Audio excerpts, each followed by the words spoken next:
Class 11th के सभी विद्यार्थी, आज मैं आपको इतिहास का अर्धवार्षिक परीक्षा का प्रश्न पत्र समझाऊंगा, पूरा पेपर सोल्व कराऊंगा।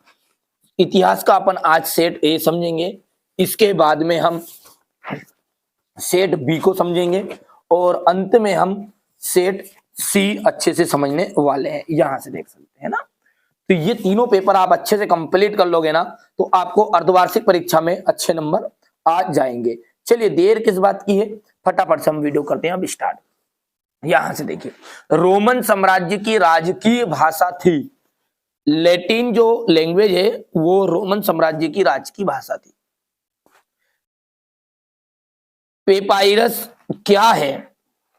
एक पौधा है। चंगेज खान का प्रारंभिक मूल नाम क्या था? तेमुजिन। कैथेड्रल नगर किस देश में है? यह है आपका फ्रांस में। सूक्ष्मदर्शी का आविष्कार किसने किया? सूक्ष्मदर्शी का जो आविष्कार है वो रोजर बेकन ने किया था।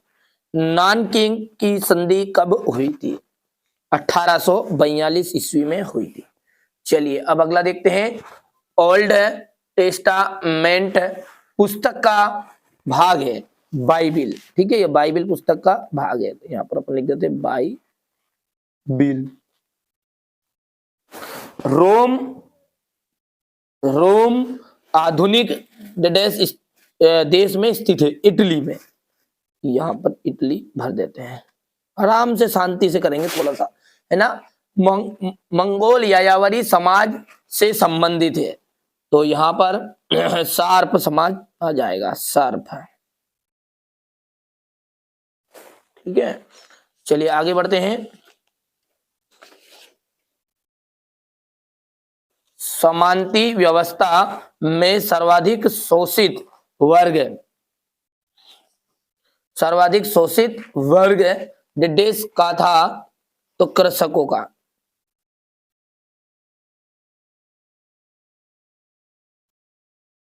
द लास्ट जजमेंट नामक चित्र के चित्रकार माइकल एंजिलो थे।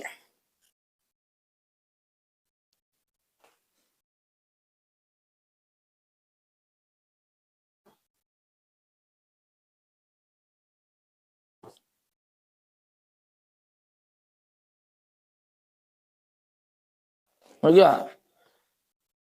शोगन चीन का शासक था 1885 में।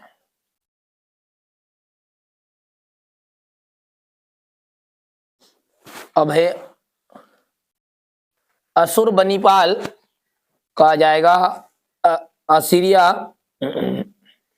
दूसरे का जाएगा आपका रोमन दार्शनिक यास। यास का जाएगा चंगेज खान की विधि संहिता। और फिप जो है, और ये यहां से चौथा है ये। और टीथ का जाएगा चर्च द्वारा किसानों से लिया जाने वाला कर। पोप कैथोलिक चर्च का प्रमुख। और अंत में है James Cook, New South Wales, ठीक है भैया। यहां से बढ़िया सा स्क्रीनशॉट ले लेना है ना। अब है मेसोपोटामिया में हेगिंग गार्डन किस शासक ने स्थापित कराया था? नेबुज दरेजार ने। यहां पर लिख देते अपन ने।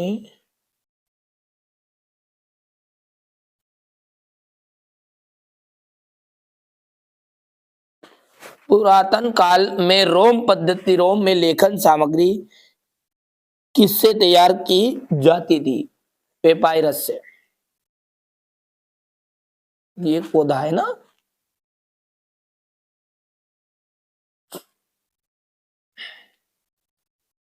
मठों में रहने वाले भिक्षुओं को किस नाम से जाना जाता है? मॉन्क।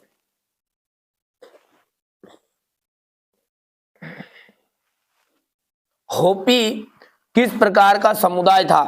आदिवासी समुदाय।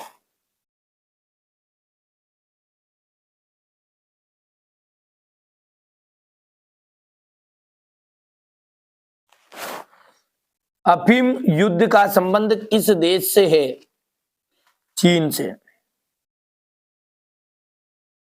पहला अफीम युद्ध कब हुआ? 1840 ईस्वी में।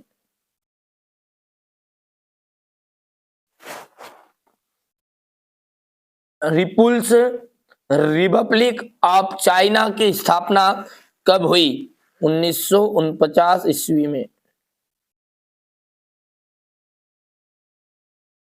ठीक है भैया। अब अगला देखिए, पांचवा। मेसोपोटामिया के लोग ताम्र पत्रों पर लिखा करते थे। बिल्कुल ये गलत बात है, असत्य है।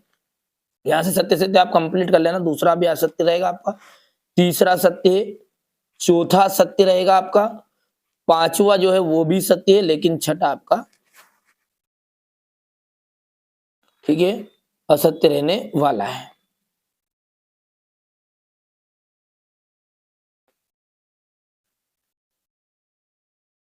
जी आपका सत्य रहेगा ना।